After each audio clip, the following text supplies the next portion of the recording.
Where would a superhero movie be without good action sequences? Here we go.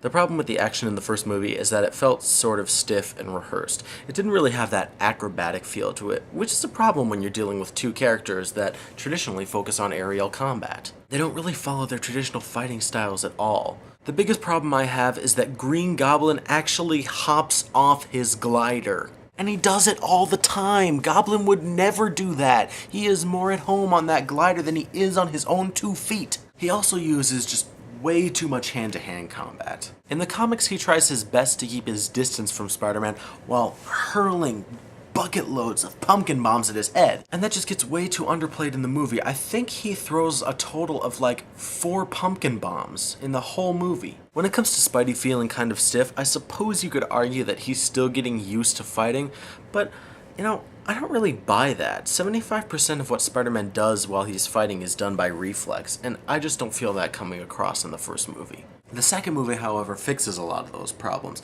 A big part of the success of the action in this movie was the invention of the Spider Cam. It's a complex dolly system that's used to more accurately replicate the feeling of swinging through the air on a web line. Not only that, the fighting was a lot more fluid and felt pretty natural. The combat carried over really well from the comic books. Spider-Man twists and turns out of Doc Ock's tentacles like crazy, and most importantly, when he actually manages to get a hit off on Doc Ock really feels it. The important thing to remember about Doc Ock is that behind those tentacles, he's just a really smart fat guy.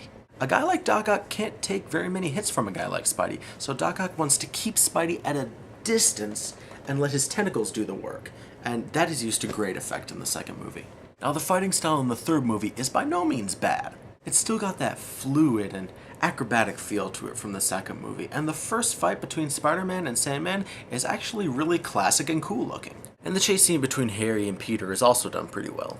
But the fight at the end of the movie did have some problems. First, let's talk Venom. The main problem I have with this character is that he never used his tentacles. In the comic books, Venom uses the metamorphic nature of the symbiote suit to great effect by creating these enormous tentacles, sometimes even with spikes on him, and he uses them to ensnare and whip people around. These tentacles never make an appearance in the movies. Instead, Venom's fighting style feels kind of like how Spider-Man's fighting style felt in the first movie. It had the air of someone who was trying to fight like Spider-Man, but didn't really grasp the subtleties of it. I will say that the way in which Spider-Man defeats Venom by trapping him in that cage of ringing metal bars is actually pretty creative and does have a good bit of build-up and suspense to it. As for Sandman, his giant form honestly never felt that dangerous. It moved way too slowly and the face looked like Olmec from Legends of the Hidden Temple. And even when he was smashing Spider-Man to death with his giant fist, I still didn't feel scared because it just looked so darn silly. So for the most fluid, natural, and traditional action sequences, the point for this one goes to Spider-Man 2. I'll see you tomorrow when I'll be discussing the final element, the story.